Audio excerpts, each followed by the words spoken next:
As always, welcome to my kitchen. Today I'm going to be showing y'all how I make my kale.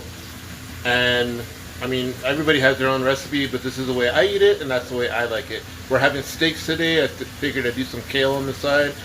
So let's do this. First things first, I like to use some olive oil with that. So we're going to throw some in. Beep, beep. So we're going to let that heat up a little bit. Doesn't have to be a whole lot, just enough to coat the pan.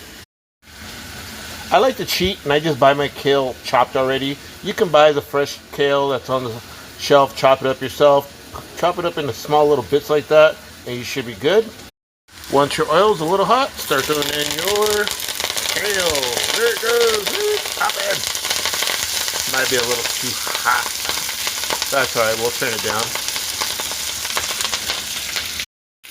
Of course you want to give it some good stirs here, just so that it doesn't stick to the bottom of your pan.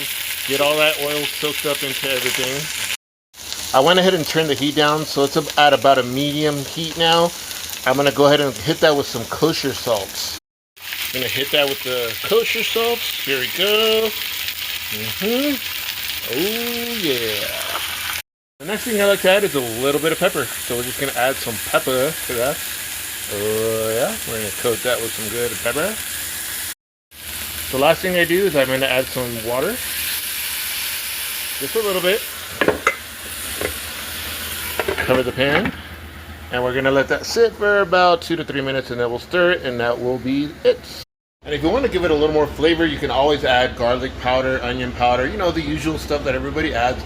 I did add a little bit of garlic powder to it. Other than that, that's it. We'll just let that simmer down for like another minute and plate it and you're good to go. And that's pretty much it to kale. It's really not hard. And if you don't like kale, try it that way and you might like it a little more than, you know, normally. Because like I said, I never used to like kale, but then I was taught to make it that way and I've been making it that way ever since. And that's pretty much completely cooked down. It's funny because out of that big old bag, that's all you have from there. So if you want more than that, you got to add at least 2 bags. But this is just for me because I'm the only one in the household that likes kale.